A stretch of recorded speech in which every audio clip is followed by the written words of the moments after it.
Congresswoman Abigail Spanberger of Virginia joining us live this Sunday morning. Congresswoman, good to see you. I want to start, though, on Russia, what is going on in Ukraine. We are sending United States troops right now to NATO countries as a show of strength right now. How critical is it that we maintain a strong show of force, but yet also not get U.S. troops into a hot war here? Well, it's incredibly important that we continue to demonstrate a unified, strong force among our NATO allies and with our other security partners. Certainly since day one, when we imposed our initial sanctions, we did so from a position of strength, rallying our NATO partners, rallying so many security partners and allies throughout the world so that there was a coordinated global response isolating Russia. We continue to pull countries and communities together to demonstrate and up the ante with the economic sanctions and economic just crushing reality that we are imposing on Russia. It's incredibly important that Vladimir Putin see that NATO is united, frankly, like it's never been before, because it should be very clear and apparent to him that from the sanctions, from the decisions that we are making, from our choices to ensure that Ukraine has what it needs to defend itself, including javelins, stingers, drones, comms equipment, intel sharing, that we are doing what is necessary to support the Ukrainians in their fight for democracy. Right, and all those things you just listed here that the United States is providing to Ukraine, the Russian spokespeople have been broadening their definition of what they define as interference in this. So is there a line here? Does we have a rule of engagement if Russia suddenly decides to intercept any of that?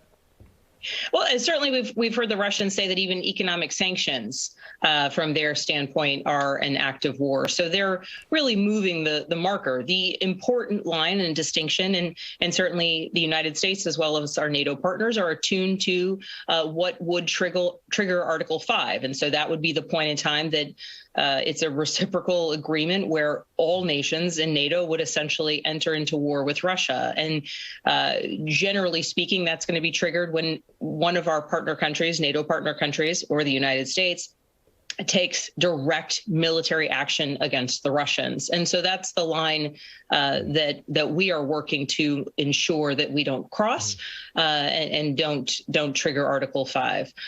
So that's the focus. But enabling the Ukrainians to defend themselves, for years we have provided security assistance to Ukraine. It continues to be an absolute priority. Right. And certainly in the funding bills, we increased funding significantly, both for military aid and for humanitarian aid to Ukraine. I want to ask you what's going on with gas prices right now, because obviously sometimes people look at the events around the world and say, well, why does that matter to me? If you've been to a gas pump lately, you realize how quickly that effect has been brought home. Can Congress, can the White House do more, especially about increasing our domestic energy oil production to maybe alleviate some of these high gas prices? Well, certainly, and you've probably heard the White House say this, but there are 9,000 leases and permits available to industry to begin pumping oil domestically. So we'll need to see an increase in production. Notably, there's no policy or no red tape standing in the way of that occurrence. And so there's been oil company executives on Capitol Hill before some of the committees of jurisdiction this past week, where members of Congress have questioned, I believe members of the Senate have questioned, what will it take for them to increase production?